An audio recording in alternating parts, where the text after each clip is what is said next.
अरे राशि बेटा, तुम आज यहाँ अचानक कैसे? क्यों? ये मेरा अपना घर है ना, क्या मैं अपने घर नहीं आ सकती? वैसे अब मैं यहाँ परमानेंटली आ गई हूँ। अरे बेटा ऐसे कैसे परमानेंटली? अरे घर तेरा ही है, लेकिन तू इतना गुस्सा क्यों हो रही है? तो क्या करूँ पापा, या तो उस घर में मेरी सास रहेगी या फिर मैं। आपके दामाद जी तो बिजनेस के सिलसिले में हमेशा बाहर ही रहते हैं और मेरी सास ने मेरा जीना हराम कर दिया। अरे बेटा इतना गुस्सा? घर परिवार में छोटी मोटी बातें होती ही रहती हैं। छोटी मोटी बात? आपको पता है पापा मेरी सास मेरे बारे में क्या क्या बोलती है? कहती है कि तेरी माँ ने ये सिखाया है, तेरी माँ ने ये नहीं सिखाया, जैसे कि मेरी माँ ने कोई ट्यूशन सेंटर खोल रखा हो कि सब कुछ सिखा के भेजे। पापा अब मैं उस औरत के साथ ना 1 मिनट नहीं रह सकती हूँ, इससे अच्छा तो मैं जहर खा के मर जाऊँ। अरे बेटा तू क्यों मरे तेरे दुश्मन। तेरे मरने से 2 घर खराब हो जाएंगे। कुछ ऐसा करना पड़ेगा कि सांप भी मर जाए और लाठी भी ना टूटे। लेकिन वो कैसे पापा? अरे बेटा उसका इलाज भी है मेरे पास, बस तू 1 मिनट रुक, मैं अभी आया।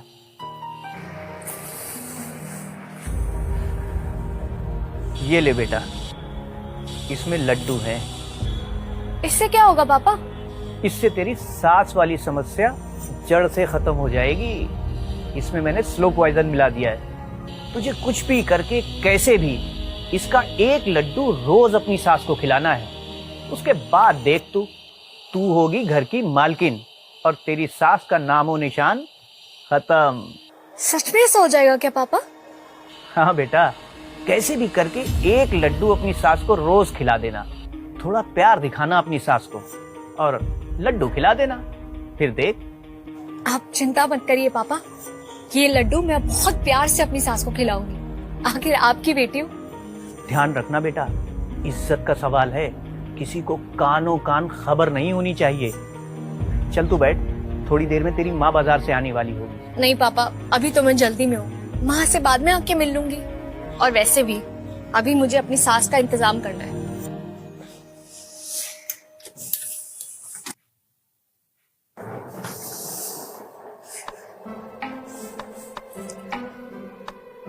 आ भी गई महारानी, बड़ा मुंह फुला के गई थी।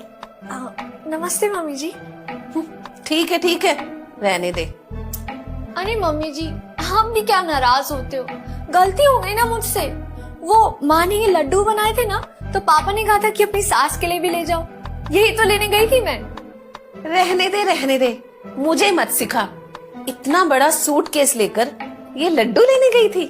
तेरी सास हूँ, तेरे से ज्यादा उम्र की हूँ, सब समझती हूँ मैं। अरे मम्मी जी, आप भी क्या छोटी छोटी बातों पर गुस्सा होते हो? आप तो ये लड्डू खा के बताओ कैसे बने हैं? पता नहीं क्या क्या नौटंकी करती रहती है। इतनी उम्र हो गई है पर बचपना अभी तक नहीं गया। पता नहीं क्या सीख कर रही अपनी माँ से। जल्दी पता चल जाएगा इन्हें। मेरी उम्र की बात कर रही थी, लेकिन आपकी उम्र तो जाने वाली हो गई है इस दुनिया से। कैसे बने हैं लड्डू माँ जी? अच्छे बने हैं ना? हाँ, अच्छे बने। और मेरे सर पर मत खड़ी रह, खा लूंगी मैं, जा। ठीक है मम्मी जी, आप खा लेना।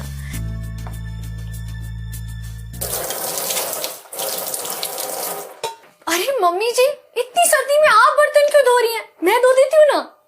अरे धो लूंगी ना, मैं रोज ही धोती हूँ। तू अपना काम कर। अरे मम्मी जी, मेरे होते हुए आप क्यों बर्तन धोएंगी? आप तो ये लड्डू खाइए और सेहत बनाइए। वैसे भी कुछ ही दिनों की बात है, उसके बाद तो आपको कुछ करना नहीं पड़ेगा।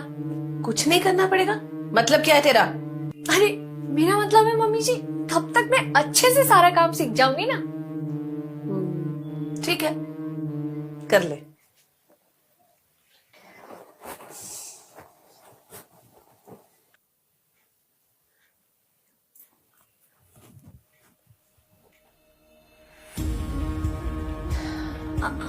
क्या हुआ मम्मी जी, आपके पैरों में दर्द हो रहा है क्या?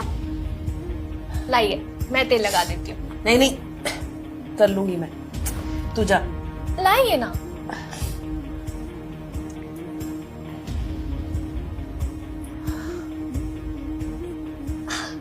मम्मी जी, आपको आराम मिला? अब आप आराम करिए, मैं आपके लिए चाय लाती हूँ और लड्डू।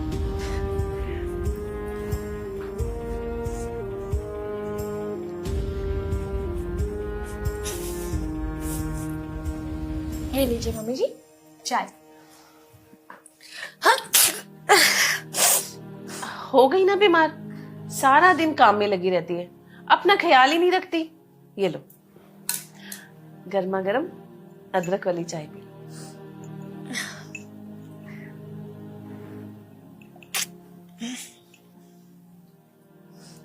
अरे राशि बेटा, ये कपड़े कहाँ लेकर जा रही हो?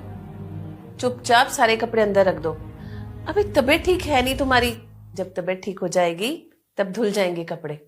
चलो अभी आराम कर लो, ऐसे काम करती रहेगी ना तो और बीमार पड़ जाएगी। मेरी तो बहू भी तू है और मेरी बेटी भी तू। ठीक है मम्मी जी।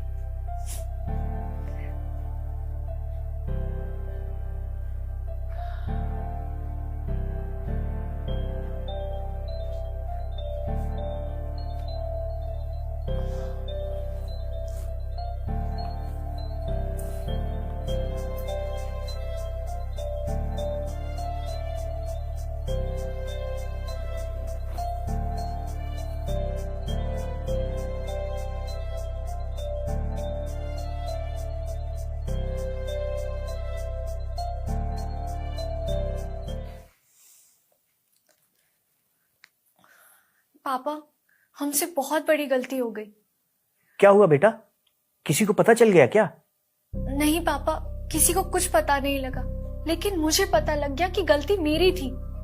अब ऐसा क्या हो गया बेटा? पापा मुझसे बहुत बड़ी गलती हो गई, मैं एकदम ना समझूं, लेकिन आप तो समझदार है ना पापा। पापा प्लीज मेरी सास को बचा लीजिए, प्लीज मेरी सास को बचा लीजिए, वो बहुत अच्छी है। पहले तो तू कह रही थी तेरी सास अच्छी नहीं है, अब तू कह रही है तेरी सास को कुछ होना नहीं चाहिए। अरे भाई मैं भगवान थोड़ी हूँ। देखो पापा, मैंने ना समझी में बहुत गलत कर दिया है, आप प्लीज मेरी सास को बचा लो। वो बहुत अच्छी है पापा, सारी गलती मेरी थी, मैं उनका ध्यान ही नहीं रखती थी, इसीलिए वो चिड़चिड़ करती थी। जब वो मुझे ऐसे बोलती थी ना, तभी मुझे ऐसा लगता था कि उन्हें मार देना चाहिए। लेकिन पापा अब मुझे जाकर पता लगा कि वो बहुत अच्छी हैं, मेरा माँ की तरह ख्याल रखती हैं। अब तेरी सास तेरे लिए अच्छी हो गई, पता है क्यों?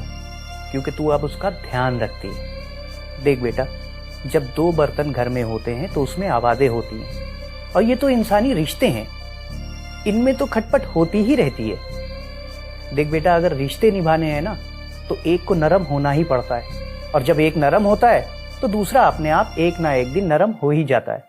और रही बात तेरी सास को मारने की, तो तुझे क्या लगता है मैं किसी इंसान को मार सकता हूं? मैंने तो उन लड्डुओं में जहर मिलाया ही नहीं था। मैं तो तुझे बस यही समझा रहा था कि अगर रिश्तों को बनाए रखना है तो तुझे झुकना ही पड़ेगा। अब जब तूने अपनी सास को प्यार दिया तो बदले में उसने भी तुझे प्यार दिया। अब अगर आगे से तुम अपने बड़ों की बात मानोगी तो घर में झगड़ा क्यों होगा? रिश्ते इसलिए नहीं बिगड़ते कि हम उन्हें संभाल नहीं पाते, अक्सर रिश्ते इसलिए बिगड़ते हैं क्योंकि हम उन्हें संभालना नहीं चाहते। बेटा, रिश्तों की कदर करना सीखो, उन्हें सजो कर रखो। ठीक है पापा, मैं आगे से ख्याल रखूंगी। बाय।